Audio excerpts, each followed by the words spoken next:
murid yang belajar sama-sama. Setuju? Setuju ya. Jadi kita belajar bareng, dan yang paling penting dari pembelajaran ini adalah pemaknaan yang mungkin kita bisa mendapatkan knowledge, pengetahuan, dan yang paling penting sih sebetulnya bukan pengetahuannya tapi kesadarannya gitu. Mengingat di pembahasan pertama kan mungkin lebih banyak asbunnya gitu ya, kira-kira bunyi aja yang kadang-kadang juga kita nggak ngerti apa yang dibunyiin, nggak paham, tetapi alangkah baiknya ketika kita masuk ke dalam kesadaran, karena dengan kesadaran itulah perilaku bisa kita ubah, kehidupan bisa kita ubah, dan yang paling penting bagaimana kita bisa menjalani kehidupan ini lebih baik dari sebelumnya. Pagi hari ini kita diskusi lagi teman-teman, tapi sebelum mulai ada baiknya kita hening dulu sejenak, boleh ya? Supaya kita hadir utuh kan, pikirannya supaya nggak sibuk gitu. Kadang badannya di sini, pikirannya di pasar gitu misalnya, atau badannya di sini, pikirannya di mall gitu dan seterusnya kan, jadi nggak efektif gitu. Jadi kita santai relax sebentar, hening sejenak, kita Al-Fatihah dengan khusyuk di hati kita. Al-Hadiniyah, Al-Fatihah.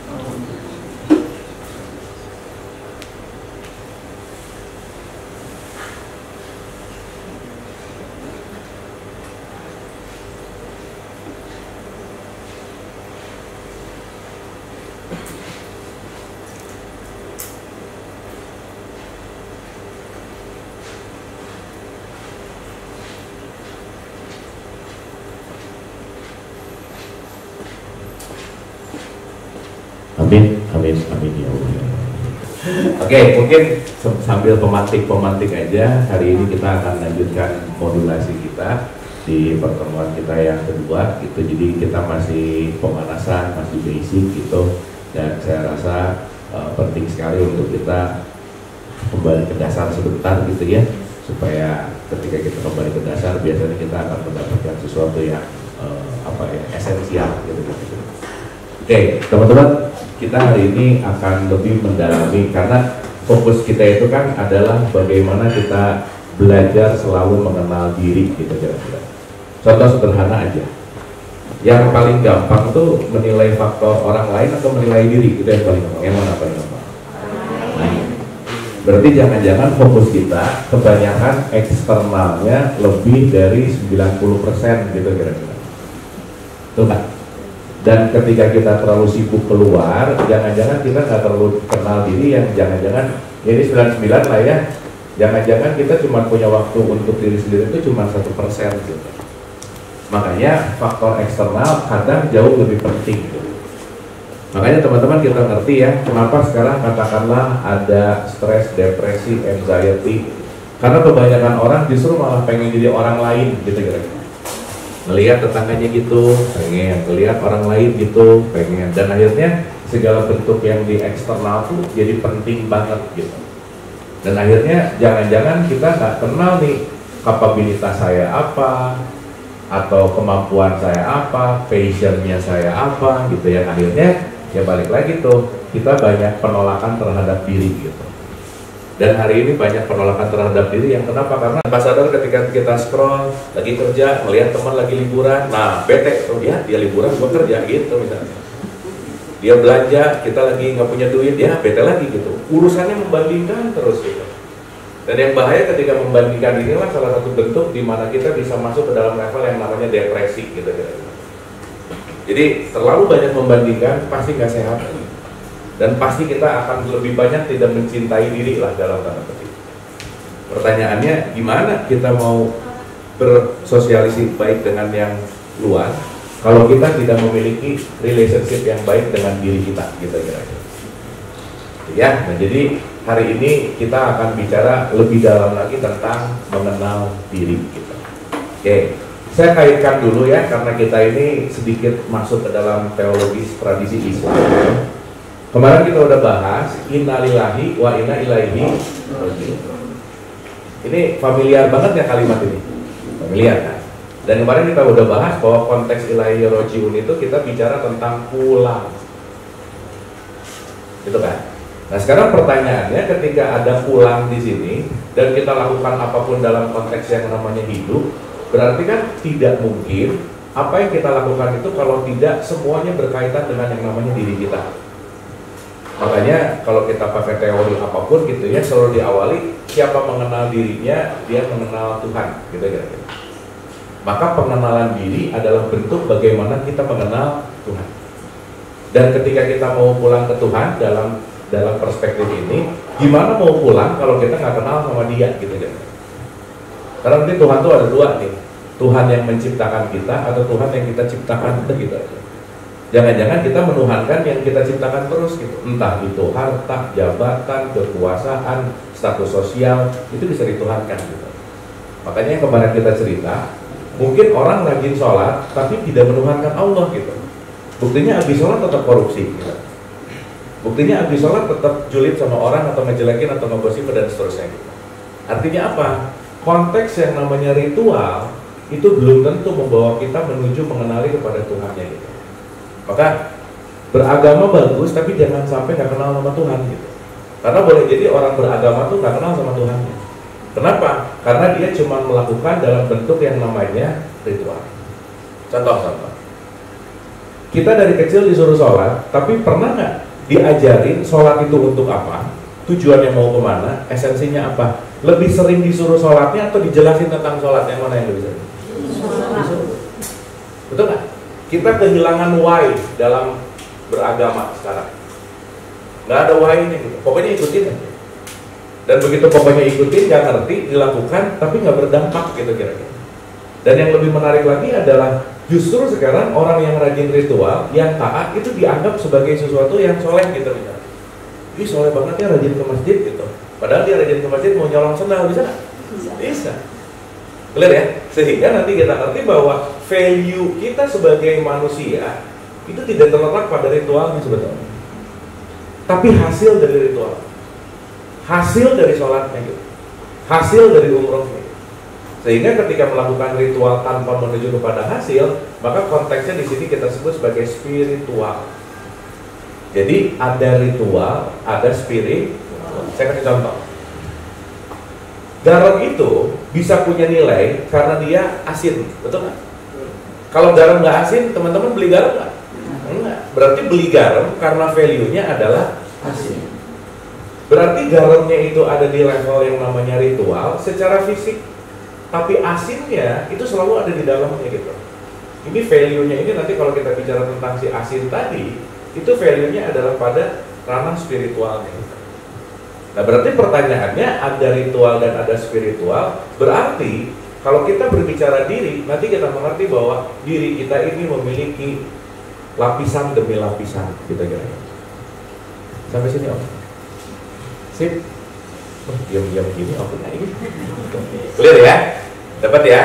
Nah, kita pemanasan dulu sedikit supaya nanti kita bisa masuk ini ke dalam yang lebih esensi. Contoh sederhana aja. Misal pulang ya. Dalam perspektif ini kita ini semua mau pulang. Oke. Berarti kalau mau pulang harus tahu jalan pulang kan? Ya. Pertanyaan. Gimana kita mau tahu jalan pulang kalau kita nggak nyari tahu? Betul nggak? Pertanyaan. Kepikiran untuk nyari tahu jalan pulang dalam keseharian berapa lama sih gitu? Yang jangan-jangan kita ngerjain sesuatu, tapi nanti dalam pengerjaan apapun ujungnya mau ke sini aja. Dalam perspektif ini, makanya jangan-jangan kita sibuk di sini terus, tapi kita nggak mengarah untuk menuju pulang, gitu. Padahal dalam perspektif ini sekali lagi tujuan akhirnya adalah ilaihi raji'un. Nah berarti kalau mau pulang nomor satu yang paling penting harus tahu apa kira-kira? Saya datang ke sini harus tahu apa nih? Alamat dulu. Betul nggak? Karena kita contoh, Kang Abu nanti kita diskusi bareng ya di Tebet misalnya. Nyampe nggak ke sini? Nyampe tapi lama banget soto saya cari satu-satu. Ya mana nggak gitu. Betul nggak? Tapi kalau jelas di sini alamatnya di mana, kita tahu tujuannya mau kemana gitu. Clear ya? Teman-teman simpel gini. Pernah nggak merenungkan bahwa tujuan hidupku tuh apa? Pernah nggak merenungkan gitu? Ini diam. Pernah nggak renung bahwa aku hidup buat apa sih gitu? Hidup mau ngapain sih gitu? Terus melakukan ini semua targetnya mau, maksudnya hidup, kerja, banyak duit, mati gitu misalnya. Misal, itu juga kalau banyak duit, kalau enggak repot misalkan gitu. Terus nyari terus, yang akhirnya jangan-jangan kita sibuk dengan mencari sesuatu yang justru yang kita cari bukan hal yang esensi gitu. Yang jangan-jangan yang kita cari justru adalah sesuatu yang bentuknya ilusi. Maka banyak orang mencari ilusi yang akhirnya nggak pernah cukup dan nggak pernah bersyukur gitu. Kurang lagi, dan muter di masalah yang sama, stres di masalah yang sama gitu. Akhirnya dia muter di looping yang sama, karena kenapa? Jangan-jangan tidak mempertanyakan, aku ini tujuannya mau apa sih? Gitu. Menurut teman-teman, hal ini penting direnungkan nggak kira-kira? Penting nggak? Penting kan? Karena pada akhirnya, mau gimana pun, kepikiran ini bagi setiap kita manusia tuh ada pertanyaan sih pasti. Kan yang kemarin kita bahas ya, pertanyaan yang perennial atau pertanyaan yang abadi itu kira-kira cuma ada 3. Dari mana saya? Pernah nggak mikirin, saya tuh dari mana sih? Pernah gitu nggak? Nggak pernah? Ya, oke, nggak fokus. Saya tuh ada ya gitu. Berarti kalau saya ada, harus ada yang mengadakan dong. Terus yang mengadakan tuh siapa gitu? Jangan-jangan di rumah cuma punya lukisan gede aja, alif lam lam ha, masa dia yang alif lam lam ha yang mengadakan gitu. Terus yang kedua pertanyaannya mungkin penting untuk ini. Terus saya kesini buat apa sih gitu? Apakah saya datang cuma untuk menjadi dewasa, cuma untuk menikah, cuma untuk berketurunan, habis itu selesai? Oke, misalnya. Tapi yang jauh lebih penting lagi, pernah nggak merenungkan bahwa terus habis gini what next gitu?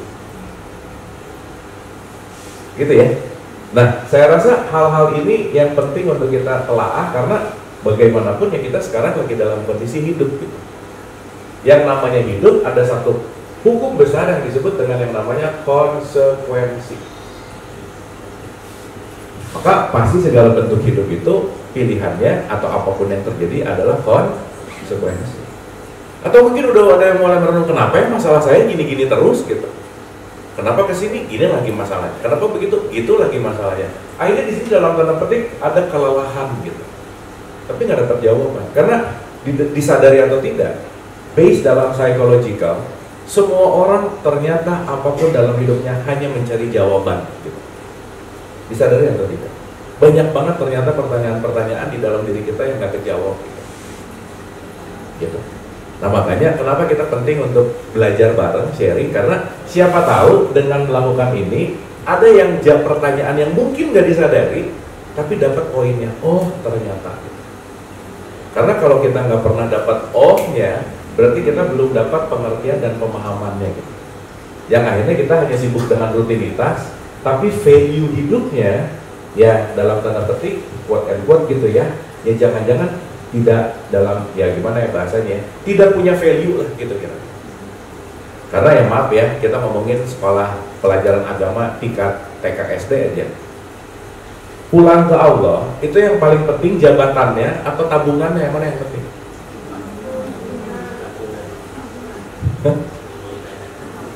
Yang dinilai di hadapan dia dalam konteks kepemilikan kita atau perilaku kita. Perilaku yang kita sebut sebagai yang namanya akhlak. Betul nggak? Maka point of view-nya adalah kalau akhlak itu kaitannya sama kepemilikan kita atau kontribusi kita. Kontribusi. Berarti kan makanya kalau kita dalam tradisi Islam ini disebut rahmatan lil alamin. Nah berarti kan bukan masalah seberapa kaya, seberapa terkenal, seberapa yang kaitannya mungkin kita sebut dulu lah sementara duniawi banget gitu kira-kira. Tapi jangan lupa bahwa concern ini juga membantu kita untuk menuju kepada pulang. Oke, teman-teman? Sip ya? Oke. Nah, sekarang pertanyaannya, dari semua yang diceritain di awal ini, berarti titik tumpunya ada di mana? Di diri.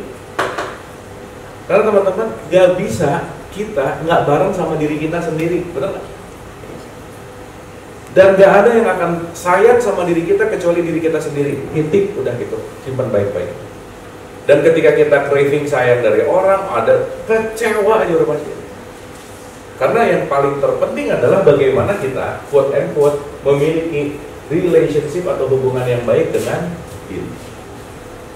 Nah, itulah kenapa proses pengenalan diri itu teramat penting. Nah, ini kita lagi cari dulu nih alamat diri, alamat Tuhan, karena mengenal diri, mengenal Tuhan. Berarti cara mengenal Tuhan adalah mengenal diri. Ya.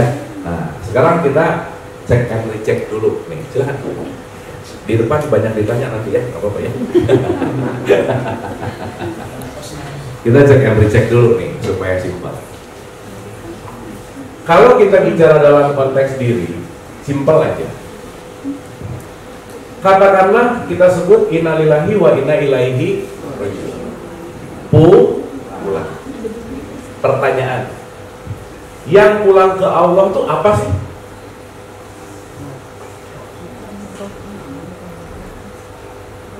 Kan ini diri nih. Yang pulang ke Tuhan atau ke Allah tuh apanya sih? Ini anak budak-budak jawabannya. Ini mau pada pulang sih? Apa ya?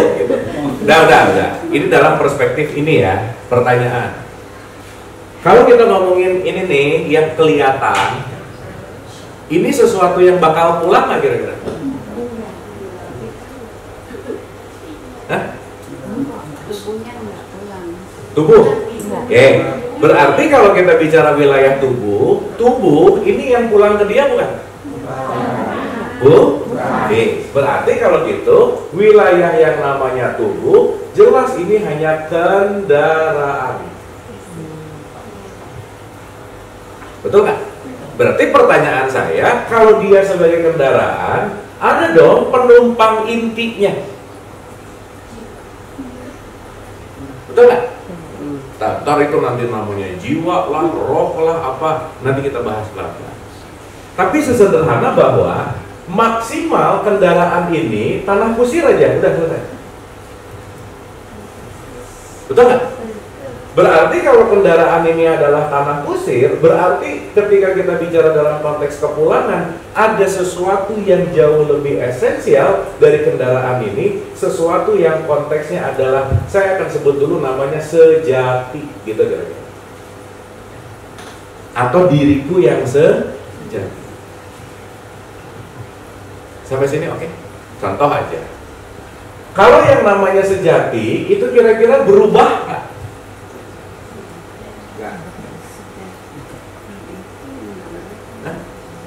Teman-teman sama dirinya udah berapa tahun ya kira-kira? Seumur hidup ya?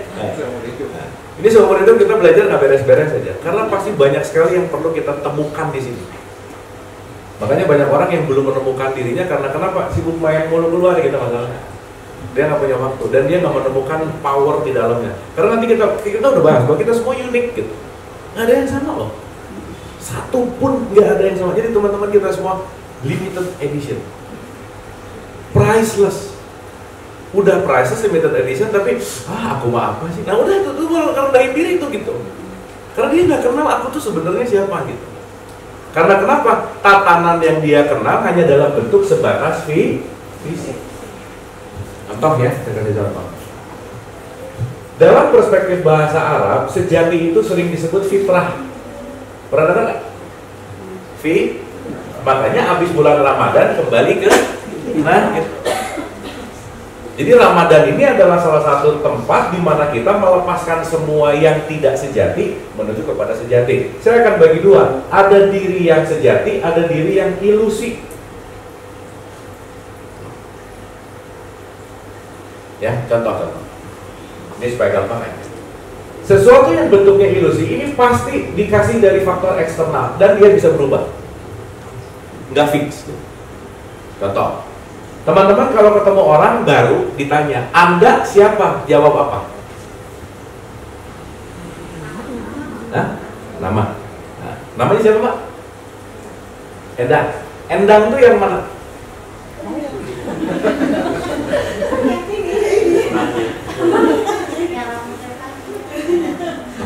Ini Endang atau Dada?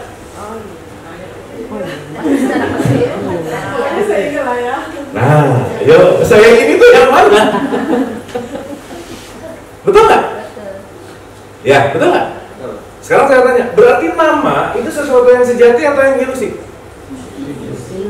Kenapa ilusi? Oke, saya namanya Abu, besok bisa ganti nama? Besoknya lagi bisa ganti nama? Besok saya ganti nama jadi Michael misalnya. Begitu saya besok jadi Michael, si Abu masih ada nggak?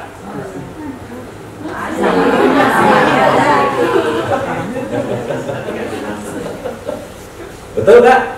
Berarti nama diriku bukan? Nah ya, mungkin ya. Saya punya spidol. Spidol ini saya bukan? Hah? Saya punya spidol. Spidol ini saya bukan? Bukan, tapi saya memiliki spidol. Sip. Berarti ini kepemilikan saya bukan? Iya. Saya punya uang. Uang itu saya bukan? Bukan. Saya punya mobil. Mobil itu saya bukan? Tapi kalau mobil tetangga ketabrak saya biasa aja. Kalau mobil saya ketabrak, dashboard depannya yang sakit hatinya. Bisa gitu nggak? Kenapa begitu? Karena jangan-jangan merasa bahwa itu adalah betul nggak? Clear ya? Berarti kalau gitu, sesuatu yang bentuknya ilusi itu udah pasti bisa berubah-berubah. Salah satunya nama. Nah sekarang saya tanya, yang pulang, yang ilusi atau yang sejati? Yang ilusi atau yang sejati? Sejati. Berarti kalau ini kita bisa bicara dalam konteks apa ya, jasad lah ya, gitu kira-kira. Berarti yang pulang itu adalah sesuatu yang bukan bentuknya jasmani, betul nggak kira-kira? Ya. Makanya kita penting untuk ngerti bahwa segala bentuk apapun jasad itu pasti kendaraan, dan yang paling inti itu bukan kendaraannya. Makanya kalau kita bicara pakai bahasa yang agak lebih luas, ini disebut soul, atau nanti boleh jiwa atau roh lah gitu kira-kira. Sementara kita gampangin dulu. Sekarang saya tanya, orang lebih rajin skincare atau soul care? Yang mana lebih rajin? Nah, skincare mulu dipikirin gitu. Tapi jangan-jangan soul care-nya nggak diapa-apain gitu. Padahal secara esensi tidak terletak pada jasad, tetapi pada jiwanya. Betul nggak? Betul. Anggap ini pisau ya teman-teman ya. Saya mau tanya, pisau ini benda baik, benda buruk? Tergantung penggunanya. Betul ya? Oke. Berarti saya mau menggunakan pisau ini tergantung tangan saya nggak? Pokoknya kalau langsung jawab langsung aja pertanyaannya. Mulai. Saya kalau mau pakai pisau ini tergantung tangan saya nggak? Oke. Tangan saya bisa ngerjain sendiri nggak? Nah, berarti ada yang ngegerakin tangan saya nggak? Berarti pisau dipegang sama tangan, tangan ditentukan sama siapa yang mengontrol, betul nggak? Yes. Maka pisau ini bisa jadi benda baik atau benda buruk, tergantung yang mengontrolnya. Oke, sampai sini? Uang baik atau buruk? Tergantung. Maka di luar diri kita semuanya netral. Yang membuat itu tidak netral adalah bagaimana kita memaknai, bagaimana kita menggunakan, itu yang akan membuat jadi tidak netral dalam tanda petik. Sampai sini oke? Sampai sini oke? Berarti di tatanan ini kita ngerti dulu, oh ada bagian dari konteks yang namanya jasmania, ada bagian konteks yang namanya non-jasmania. Berarti kalau begitu, value-nya teman-teman, kalau kita ngomongin asam, manis, gula manis, garam asin, asin kelihatannya enggak, tapi apa yang asin itu bisa kita apain? Berarti value semua kita itu terletak dalam wilayah yang namanya rasa. Betul nggak? Jadi mau orang pakai baju putih-putih, mau orang pakai baju takwa, belum tentu rasanya takwa gitu. Karena value-nya tidak terletak pada kemasan fisik, tetapi pada konteks yang namanya rasa. Atau nanti kita sebut ini bahasa gampangnya aja ya, Bahasa simpelnya adalah kita ngomongin roh aja dulu, dan supaya nggak pusing. Nah, berarti kalau ada pernyataan, kita bicara dalam perspektif ini. Kita semua ini roh yang dikasih jasad manusia atau manusia yang ditiupkan ruh, yang mana?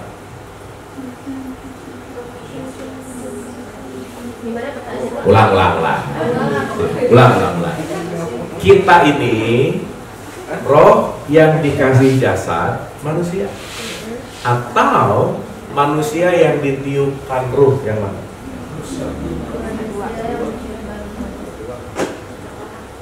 Beda-beda. Roh dulu atau jasad dulu? That's it. Berarti yang primer rohnya atau jasadnya?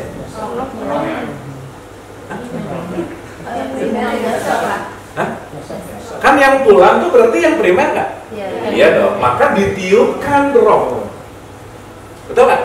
Berarti kita ini semua adalah roh yang dikasih kendaraan jasad. Betul nggak?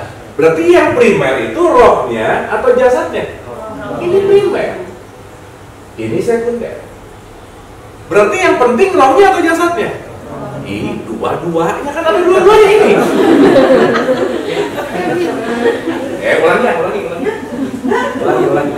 Ulangi.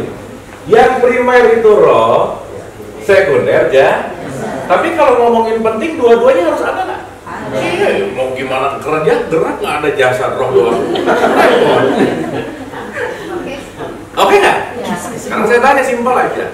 Waktu teman-teman sholat, itu urusan jasad atau urusan roh?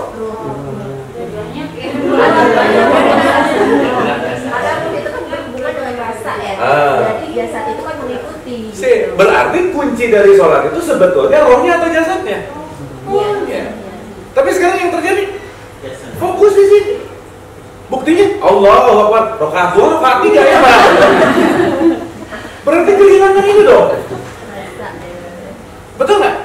Makanya kalau orang habis sholat tidak punya rasa yang namanya kemanusiaan, berarti sholatnya tidak menghantarkan dia menuju kepada esensi dong. Karena pada akhirnya intinya adalah ini yang akan pulang, gitu kira. Sampai sini oke? Oke? Aduh, ini diam-diamnya paham atau puyeng nih? Nah, dikit. Jadi yang primer itu adalah roh, sekundernya adalah jasad. Jadi kalau mau nanya aku yang sejati, sejatinya kita semua ini ya ini.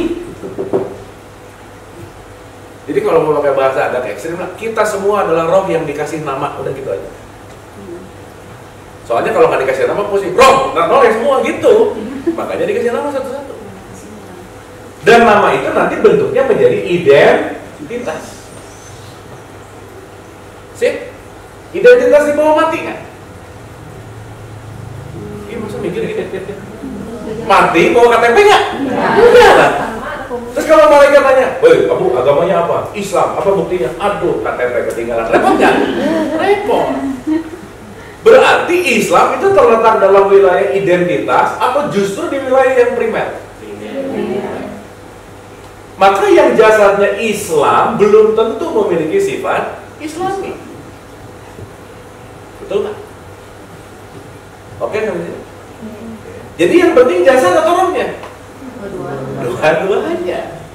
Karena dua-duanya penting untuk kita lakukan yang namanya diberikan nutrisi. Sip? Oke? Nah, di antara ini dua dulu aja ya, nanti ini bagiannya banyak. Yang punya bobot, beban, gramasi, kilogram, roh atau jasad? Pernah nggak, Mbak, rohnya berapa kilo? Pernah ditanya gitu nggak? Enggak. Ya. Karena yang punya gramasi itu jasad. Kenapa? Karena dia bentuknya materi. Berarti kalau roh materi bukan? Non material. Sip? Oke? Maka kalau teman-teman hidupnya ngerasa berat, jangan-jangan terlalu materialistik gitu. Berat pasti hidupnya. Kenapa? Makin ke bawah makin berat. Berarti kalau orang hidupnya berat, kurang meruhani. Jangan-jangan dia tidak memperhatikan faktor yang esensi. Yang dicari adalah tingkat rendahnya terus gitu. Tapi ini bukan berarti nggak penting, bukan. Tapi kalau fokus kita ke sini, kita lupa bahwa ini bukan mau pulang, bukan yang ini gitu. Tapi yang akan pulang adalah yang ini. Maka hukum di sini sama hukum di sini beda. Kalau di sini orang yang kaya adalah orang yang punya banyak uang. Tapi di sini orang yang kaya adalah orang yang banyak menyumbangkan uangnya. Oke nggak? Berarti kalau nggak balance, korslet gitu. Apalagi sibuk di sini. Lupa bahwa kita yang mau pulang itu ini dalam perspektif ini. Sampai sini oke? Clear? Dapat ya? Nah, jadi kita ini kenapa disebut makhluk yang paling mulia dan sempurna? Tapi bukan berarti kita merasa mulia sempurna yang lain. Enggak, bukan. Contoh aja, contoh. Teman-teman pernah dengar matahari komplain nggak sama Tuhan? Ya Allah, hari ini malas bercahaya, mau nggak? Pernah nggak? Berarti matahari selalu tunduk patuh sama sistem atau aturannya Allah nggak kira-kira? Yes. Sekarang saya mau nanya, ada nggak orang Allah nyuruh A, ngerjain B? Ada nggak? Jangan banyak, nggak enak, ada aja. Disuruh bersegera, nanti ada nggak? Jadi kalau gitu yang namanya manusia sama matahari lebih mulia mana? Oh tadi sepakatnya manusia adalah mulia, tadi mana? Betul nggak? Sok, ada nggak pohon nangka berbuah melon? Ada nggak? Berarti pohon nangka setia nggak sama buahnya nangka? Nggak komplain, di sebelahin sama pohon melon. Nggak, aduh pengen jadi melon ya? Enggak kok gitu. Nggak, dia melon kayaknya lebih oke deh. Ngegosipin alpukat di sebelahnya. Nggak ada. Karena mereka semua setia terhadap dirinya. Betul nggak? Pertanyaan, si manusia bisa nggak dia nggak ngerti siapa dirinya, justru malah dia ngelawan dirinya, justru malah dia banyak ngelawan sama Allah dalam tanda petik. Bisa begitu nggak? Jadi yang lebih mulia siapa?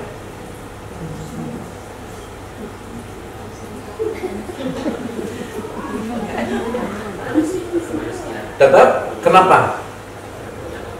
Karena punya, oke, tapi ngelawan. Karena tidak diasah. Karena itu nutrisinya tidak dihidupi. Berarti poin utama manusia disebut mulia dan sempurna kenapa? Kan dia memiliki nafsu. Nah, nafsu itu dia tidak diberikan nutrisi yang seharusnya. Jadi dia ya seperti yang dikatakan tadi harus kan balance. Jadi poin utamanya apa? Kenapa disebut mulia dan sempurna?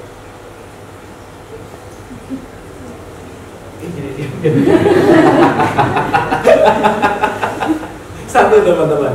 Gini, saya mau nanya. Matahari nggak pernah komplain sama Tuhan, hebat nggak? Enggak lah. Kenapa coba? Karena matahari nggak punya pilihan. Pohon melon berbuah melon jadi melon, hebat nggak? Biasa aja. Kenapa? Karena nggak ada pilihan, nggak ada nafsu tadi. Nah kita, kenapa disebut mulia dan sempurna? Kamu saya kasih pilihan dan kamu tetap memilih aku, itu yang keren. Dan ini mungkin kalau kita analogikan dalam kehidupan sekarang, itulah orang yang terjebak hidup di dalam ilusi tadi. Berarti teman-teman penting nggak untuk menyadari tentang belief system kita? Jangan-jangan kita semua sekarang menderita gara-gara belief system itu. Gitu. Karena terlalu banyak asupan yang datang dari mayoritas 95% sesuatu yang bentuknya dogma, doktrin. Gitu. Pokoknya kalau kaya tuh rumahnya punya 10 aja. Ini punya rumah 9 nggak happy gitu. Karena mindsetnya 10 gitu. Berarti nanti kita ngerti bahwa segala bentuk yang membuat kehidupan ini menderita ternyata adalah ekspektasi. Karena kita tidak menggunakan akal. Boleh kita spidol lagi? Ada spidol. Ini kayaknya habis deh. Sampai sini oke ya? Dapat ya? Clear? Oke, dikit lagi ya. Habis ini kita diskusi. Ulang ya, ulang, pelan-pelan. Jadi yang primer di kita apa teman-teman? Oh, sip. Berarti kalau ini dia punya kendaraan namanya fisik. Sip ya. Berarti fisik harus dikasih nutrisi nggak? Kalau juga begitu nggak? Nah, nanti kita bahas pelan-pelan. Jadi jangan sampai kita sibuk memberikan nutrisi fisikal, padahal yang mau pulang bukan itu gitu. Dalam perspektif ini. Nah, berarti kalau gitu, dalam konteks pengenalan diri, saya mau nanya nih. Berarti kita ini penting ngerti bagian mana fisik, bagian mana non fisik, quote and quote, dan bagian diri kita. Kita penting menelaah itu nggak kira-kira? Simpel aja saya mau nanya. Teman-teman ini orang atau manusia? Yang mana? Manusia.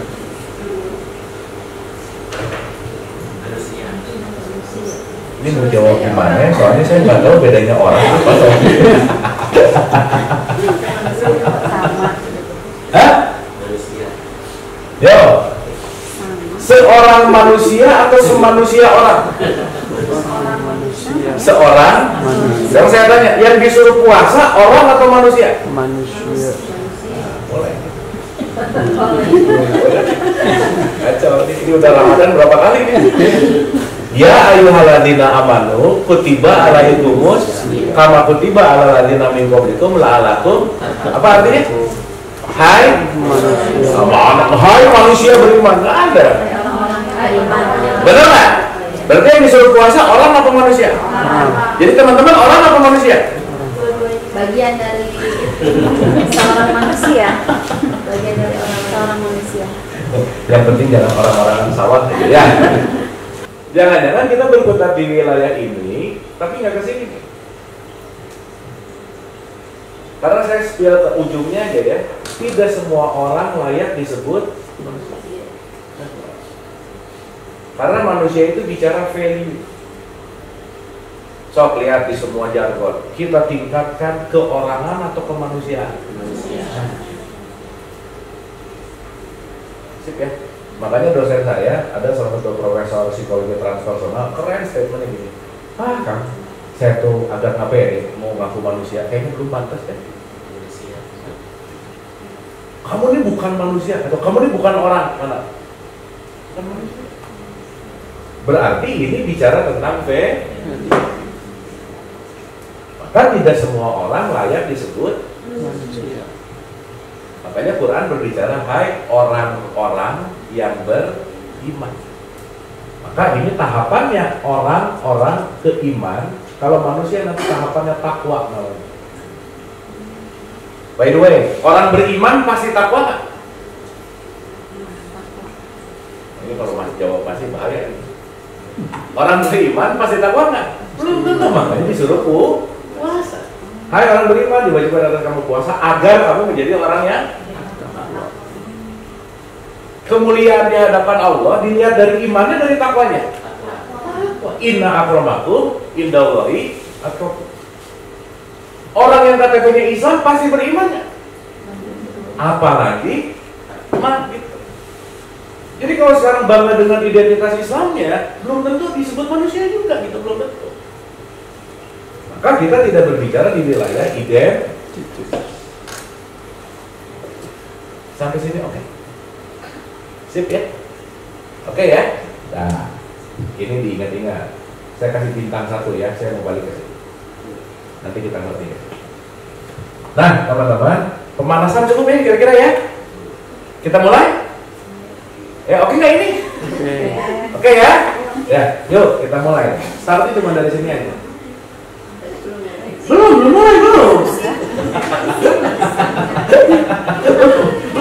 Belum. Ada pertanyaan dulu nggak sampai sini? Aman ya? Clear ya? Dah, sekarang baru kita mau. Nah, berarti target kita adalah transformasi dari orang menuju manusia. Nanti bentar lagi ngerti. Inti gampangannya, orang itu levelnya cuma asbun misalnya. Tapi di sini udah sadar. Jadi kita lagi bertransformasi menuju kepada sadar. Itu poin. Ya. Nah, sekarang kita kenalan dulu ke diri kita. Saya ulang. Yang membuat pisau ini jadi benda baik atau benda buruk, tangannya atau yang menggerakkan tangan. Yang menggerakkan. Sip ya. Berarti ada fisik, ada non fisik. Supaya gampang kita pakai dua bahasanya gini. Siapapun kita, itu ada faktor hardware, ada faktor software. Handphone sekeren apapun nggak ada softwarenya, nggak bisa dipakai, betul? Setiap software perlu hardware. Microsoft kalau nggak ada komputer nggak kepake dia. Berarti hardware dan software ini saling mendukung nggak kira-kira? Yes. Sip ya. Nah, di surat 16 ayat 78 ada statement menarik begini. Dan kami keluarkan dari perut ibumu, kamu nggak tahu apa-apa ya. Dan aku memberi kamu untuk belajar di semesta raya ini. Aku memberi kamu pendengaran, penglihatan, dan akal pikiran. Jadi kita dikasih apa? Pendengaran, penglihatan, akal pikiran. Kita sebut karena di situ dalam konteks bahasa Arabnya pakai kata-kata hati, tapi hati itu kita sebutkan sebagai sebuah akal gitu ya. Bukan hati secara fisik, bukan itu. Karena dalam bahasa Arab disebut fuad. Jadi pendengaran penglihatan hati kira-kira hardware atau software? Nah, pendengaran, gini. Mata sama penglihatan beda nggak? Nah, berarti kalau mata hardware atau software? Berarti softwarenya. Maka orang yang punya daya lihat belum tentu punya instrumen lihat. Ini yang paling gampang, kuping aja. Kuping sama pendengaran beda nggak? Pernah ketemu ada orang diomongin tiap hari nggak mau dengar, pernah begitu nggak? Nah, kupingnya ada tapi nggak mau dengar. Berarti bukan urusan instrumen ya, bukan. Softwarenya nggak beres, jangan-jangan gitu. Lihat, maaf ya, lampu merah. Lampu merah harusnya apa? Maju, ada begitu nggak? Nah, kira-kira orang ini buta warna atau buta makna? Bisa duanya. Kalau buta warna ya udah, kalau buta makna itu yang bahaya. P dicoret, parkir. Bisa begitu nggak? Nah, sip ya, clear ya. Berarti pendengaran, penglihatan dan hati itu bicara hardware atau software? Software. Kita sebut PPH. Pendengaran, penglihatan, akal pikiran. H itu bicara dalam konteks hati atau akal pikiran. Oke, sampai sini. Berarti teman-teman, kualitas kita tergantung apa yang kita dengar, apa yang kita lihat, apa yang kita pikir. Titik. Berarti kalau mau ngeberesin diri, beresin apa yang didengar, apa yang dilihat, apa yang dipikir. Selesai. Gak bisa kita merubah hidup kalau nggak merubah 3 faktor itu. Pernah dengar istilah gini ya? We are what we eat. Kita adalah apa yang kita makan. Pernah dengar gitu nggak? Iya. Kan ini bukan hanya ngomongin makanan fisik yang ini kue-kue, bukan. Informasi termasuk makanan nggak? Iya. Maka sorry ya, orang tergantung dia nge-follow siapa di TikTok gitu. Itu pengaruh banget. Karena itu yang dia dengar. Karena itu yang dia lihat. Maka kalau dia memfollow sesuatu yang dia dengar dan dia lihat membuat akal pikirannya masuk ke dogma dan doktrin, maka dia akan terdogma dan terdoktrinnya kira-kira. Selesai. Maka yang laku di sosial media pasti yang viral. Urusan benar salah nggak penting. Viral aja dulu. Sampai sini oke? Clear? Oke, sampai sini. Satu apa tadi? Hati, akal, berarti ini kita lagi rana di dalam bicara dalam konteks daya atau soft.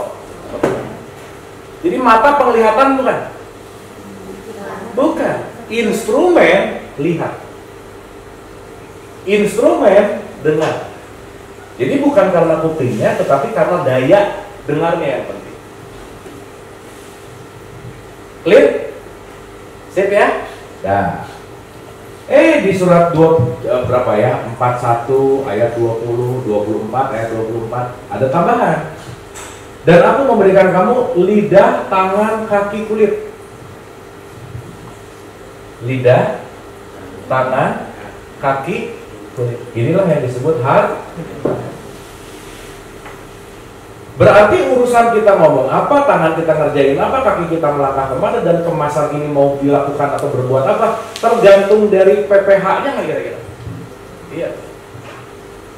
Makanya kalau pendengaran penglihatan hatinya nggak dikasih nutrisi, maka output lidah tangan kaki kulitnya pasti nggak baik ya. Berarti bukan urusan pisoknya, urusan software. Berarti bukan urusan bendanya, tapi urusan dalamannya, software. Dan kita tahu setiap software suka ada virus. Maka kalau ini banyak virus, output kesininya pasti nggak beres ya. Sip ya. Nah, saya mau kasih analogi ini supaya nanti bisa bedain antara orang sama manusia. Dalam terminologi bahasa Arab, orang itu sering disebut basyar, teman-teman. Basyar. Manusia itu nas. Maka kalau kita bicara orang terbaik, nggak ada basyar kamil itu nggak ada. Yang ada insan. Insan itu dari nas. Kamil. Sampai sini oke? Nah, Quran ngasih terminologi nih di surat 7, 179. Kalau kamu tidak menggunakan pendengaran untuk mengenalku, ya mengenal di sini artinya untuk menuju kepada kesadaran aja ya, saudara. Kamu tidak menggunakan penglihatan dengan kesadaranku, apalagi hati akal pikiran dengan tanpa kesadaranku, kamu bedanya sama binatang ternak apa dong? Begitu kata Quran. Pernah dengar nggak ayat itu? Apa bedanya kamu sebagai, ada yang punya aplikasi Quran nggak? Boleh dibuka surat 7 ayat 179. Coba tolong dibacain supaya enak datangnya.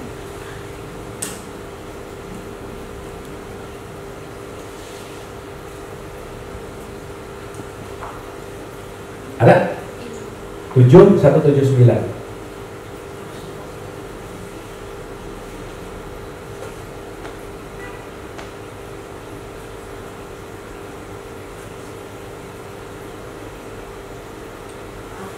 Ya, artinya aja.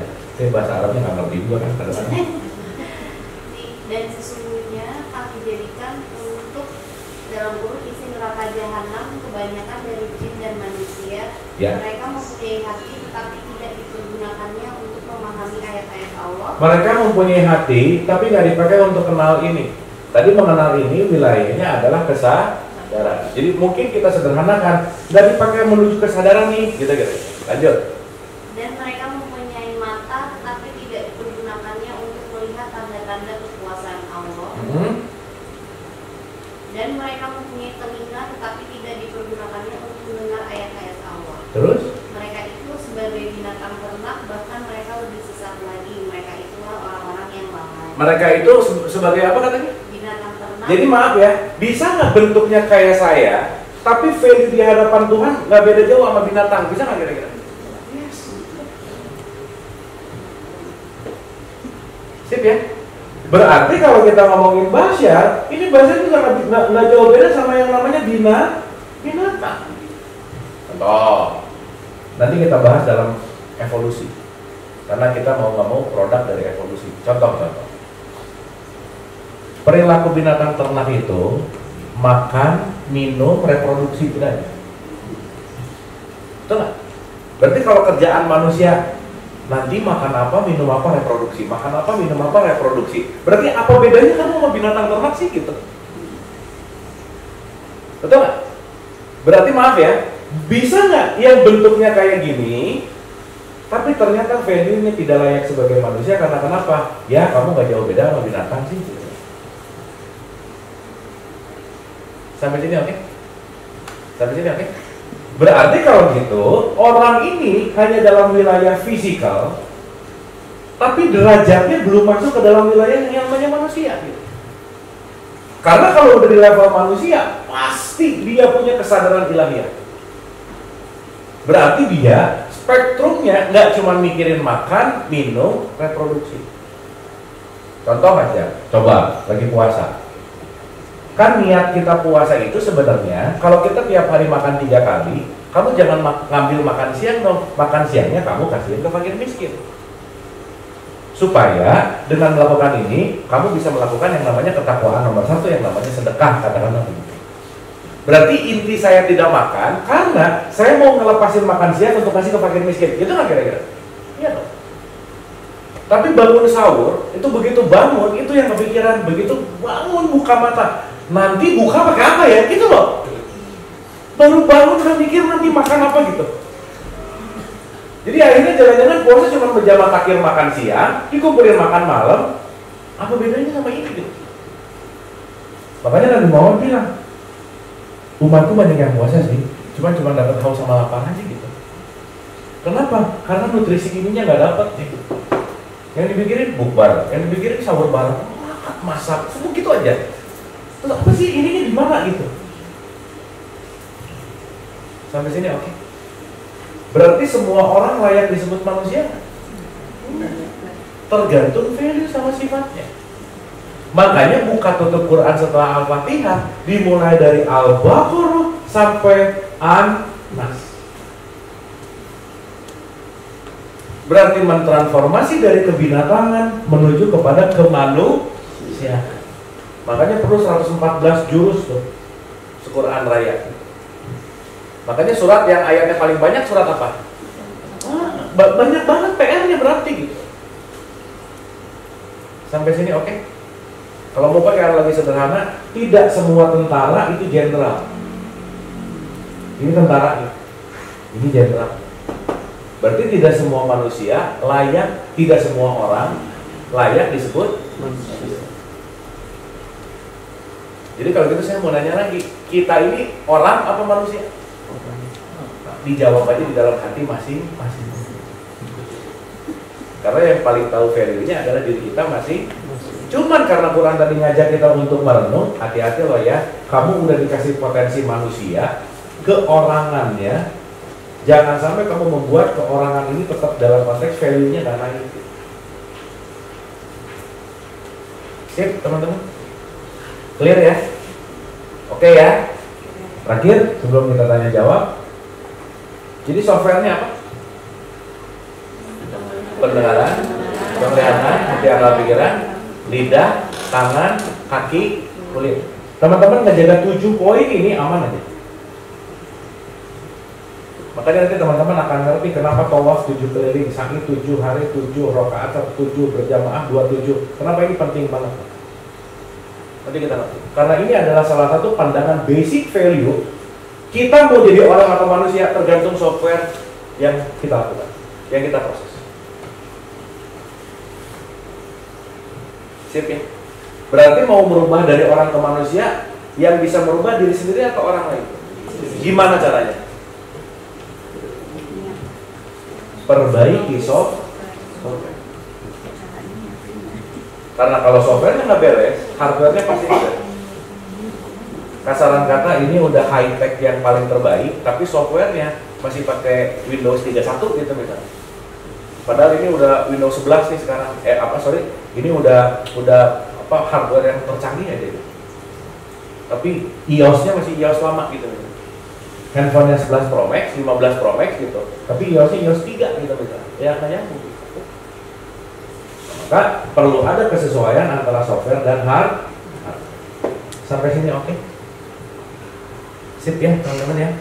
At least yuk kita jaga pendengaran, jaga penglihatan, jaga pikiran. Dan ini kalau kita nggak sadar, nggak akan kejaga kok. Main dengar, main lihat, masukin aja. Dengar, lihat, masukin aja. Lama-lama numpuk sampah di sini gitu nggak sadar. Akhirnya faktor eksternal tadi tuh yang menjadi sibuk. Kamu kenapa banyak pikiran? Yang dipikirin pikiran orang lain lagi. Oh, maunya orang lain lagi. Yang akhirnya faktor eksternal jauh lebih penting daripada diri. Nah ini kalau pakai bahasa kekinian, hari ini banyak orang yang lupa terhadap self love. Dia tidak mencintai dirinya karena dia terlalu sibuk untuk menjadi orang lain. Kenapa? Berarti penting ada sesuatu yang harus diperbaiki dalam programnya, yaitu pendengaran, penglihatan, hati akal. Sampai sini oke? Ya. Terakhir pertanyaannya ini. Untuk melakukan latihan reprogramming ini, tiap hari ada latihannya nggak? Apa? Ibadah itu gimana?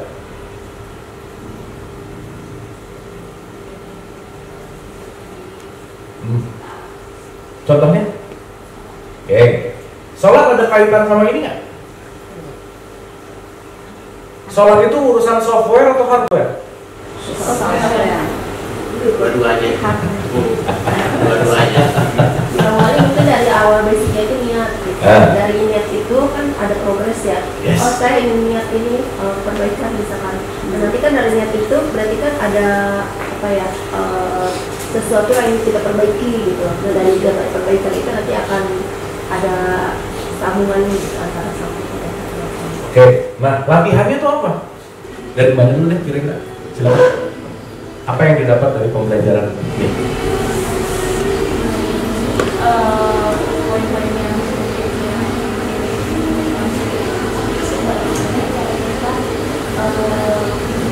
membentuk diri kita sendiri, yaitu baik dari segi yang ternyata ibadah biasa maupun dari dalam ibadah Allah, yang mana kedua itu harus kita beri nutrisi untuk membentuk manusia yang sesungguhnya, itu manusia yang memiliki value untuk mencapai